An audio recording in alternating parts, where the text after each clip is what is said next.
नमस्कार, मैं हूं विनय पाठक। आज विशेष कार्यक्रम लेकर आए हैं बाल गंगाधर तिलक की 93वीं पुण्यतिथि पर। है प्रीत जहाँ की रीत सदा, मैं गीत वहाँ के गाता हूँ। भारत का रहने वाला हूँ, भारत की बात सुनाता हूँ। है प्रीत जहाँ की रीत सदा।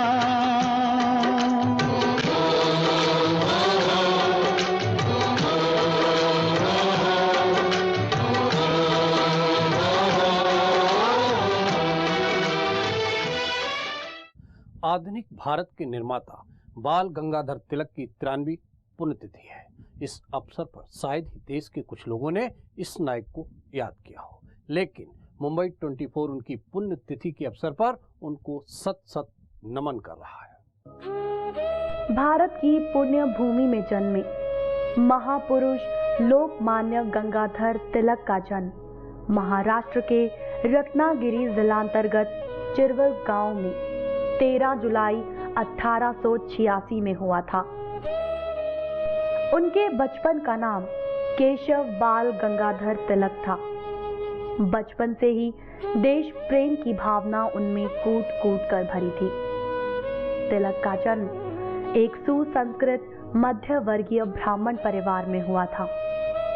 उनके पिता का नाम श्री गंगाधर रामचंद्र तिलक था। श्री गंगाधर पहले रत्नागिरी में सहायक अध्यापक थे और फिर पूना और उसके बाद ठाणे में सहायक उपशैक्षिक निरीक्षक हो गए। वे अपने समय के अत्यंत लोकप्रिय शिक्षक थे। उन्होंने त्रिकोणमिति और व्याकरण पर पुस्तकें लिखी थी, जो प्रकाशित भी हुई। जब तिलक जी मात्र 10 वर्ष के थे तो उनकी माता पार्वती बाई का स्वर्गवास हो गया और फिर तिलक जी के पिता श्री गंगाधर रामचंद्र तिलक का सन 1862 में निधन हो गया। तिलक अनाथ और असहाय हो गए, मगर उन्होंने अपनी प्रखर बुद्धि से आगे का अध्ययन जारी रखा। कुशाग्र बुद्धि, कठोर परिश्रम और कर्तव्य परायणता जैसे गुणों के कारण उनके जीवन में परिस्थितिवश उत्पन्न अभाव और कष्ट उनकी देश सेवा में कभी अवरोध नहीं बन सके।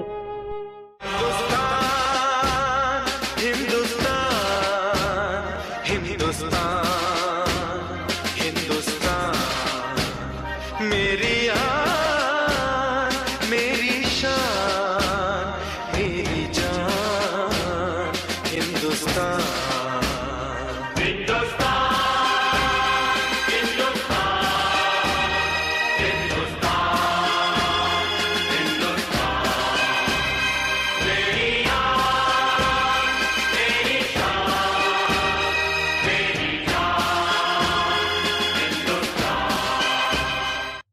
हिंदुस्तान की आज़ादी का ये योद्धा हमेशा हिंदुस्तान की आज़ादी के अलावा सामाजिक कुरीतियों के खिलाफ आवाज बुलंद करता रहा था। यही नहीं, उन्होंने महाराष्ट्र में सार्वजनिक गणेश उत्सव की परंपरा भी डाली, जिससे स्वराज का संदेश जन जन तक पहुंचाया जा सके। तिलक जी ने तत्कालीन समाज में व्याप्त कुरीतियों, कुप्रथाओं और अंधविश्वासों का सदैव विरोध किया। 15 वर्ष की आयु में तिलक जी का विवाह तथी बाई से हुआ।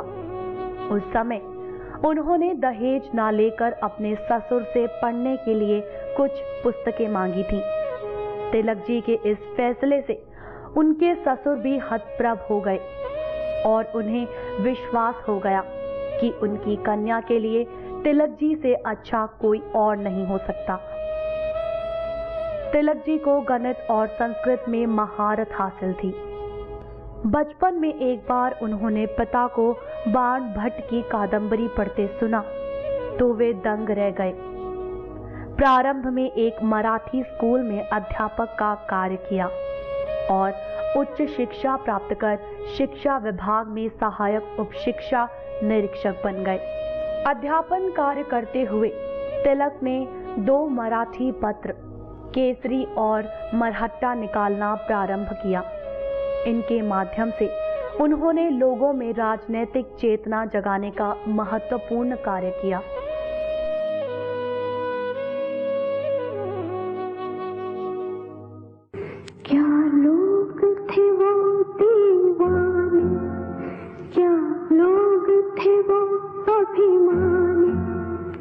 जो शहीद हुए हैं उनकी जरा याद करो कुर्बानी, तुम भूल न जाओ उनको, इसलिए कही ये कहानी।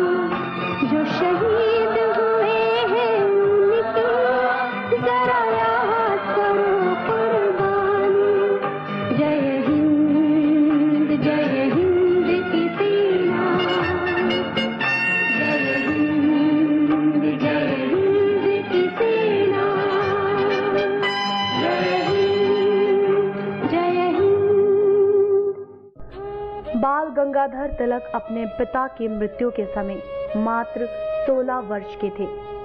कहा जाता है कि तिलक जी अपने पिता की मृत्यु के 4 महीने के अंदर मैट्रिक की परीक्षा पास कर ली।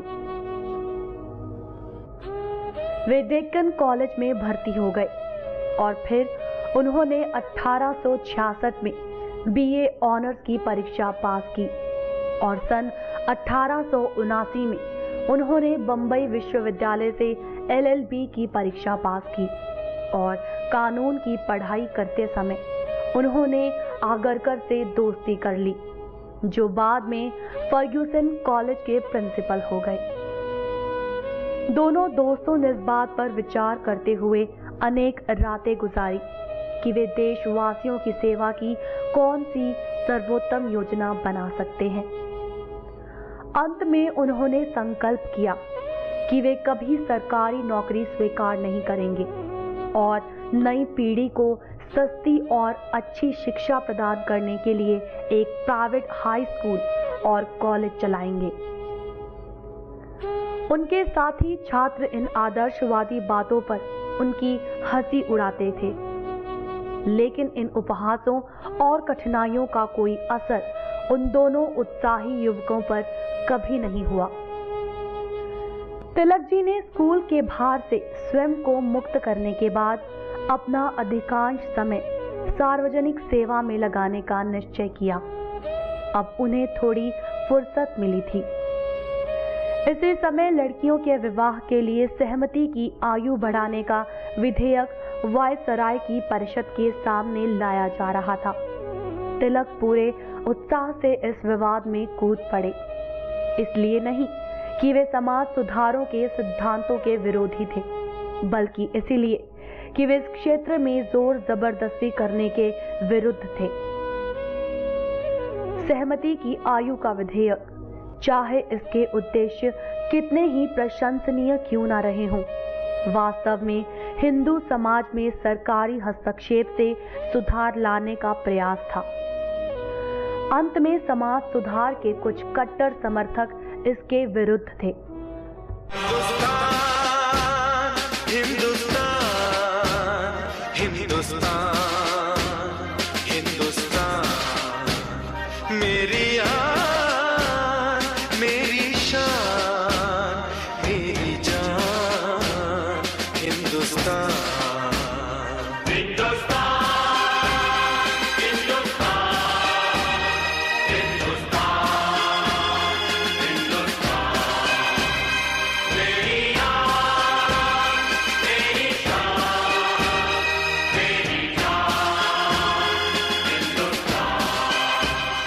इस विषय में तिलक के दृष्टिकोण से पूना का समाज दो भागों यानी कट्टरपंथी और सुधारवादियों में बट गया। दोनों के बीच की खाई नए मतभेदों और नए झगड़ों के कारण बढ़ती गई। उसी समय इन्हीं विचारों के एक बुजुर्ग व्यक्ति विष्णु कृष्ण चिपलूनकर उनसे मिले, जो विष्णु शास्त्री के नाम से जाने जाते थे। उन्होंने उन्हीं दिनों सरकारी नौकरी से इस्तीफा दे दिया था, क्योंकि अपने अफसरों से उनकी नहीं बनती थी। वे इस निश्चय के साथ पूना आए थे कि वहां एक प्राइवेट हाई स्कूल चलाएंगे। वे मराठी के सर्वोत्तम गद्य लेखक के रूप में प्रसिद्ध हो चुके थे। तिलक और आगरकर ने उनकी योजना को जानने के बाद उनके साथ विचार विमर्श किया। बाद में इन तीनों के साथ एक और व्यक्ति शामिल हो गया, एम.बी. नामजोशी, जो असाधारण बुद्धि और ऊर्जा से परिपूर्ण थे। चिपलूनकर और तिलक ने नामजोशी की सहायता से 2 जनवरी सन 1880 ईस्वी को पूना में न्यू इंग्लिश स्कूल शुरू किया। वीएस आपटे ने जून में और आगरकर वर्ष के अंत में एमए करने के बाद उस स्कूल में शामिल हो गए। इन 5 आदमियों ने अपनी गतिविधियों को स्कूल तक ही सीमित नहीं रखा। क्या लोग थे वो दीवाने, क्या लोग थे वो अभिमानी, जो शहीद हुए हैं उनकी जरा याद करो कुर्बानी। तुम भूल न जाओ उनको, इसलिए कही ये कहानी, जो शहीद हुए हैं उनकी जरा याद करो कुर्बानी। जय हिंद की सेना, जय हिंद की सेना, जय हिंद। क्या लोग थे वो दीवाने, क्या लोग थे वो अभिमानी, जो शहीद हुए हैं उनकी जरा याद करो कुर्बानी। तुम भूल न जाओ उनको, इसलिए कही ये कहानी, जो शहीद हुए हैं उनकी जरा याद करो कुर्बानी। जय हिंद की सेना, जय हिंद की सेना, जय हिंद। भारतीय स्वतंत्रता संग्राम में जान फूंकने वाले इस सेनानी की हम आपको आवाज सुनवाते हैं कि क्या कहा इस योद्धा ने, जिसकी वजह से भारत देश आजाद हुआ। आजचा कार्यक्रम गणपती उत्सवाचा आहे।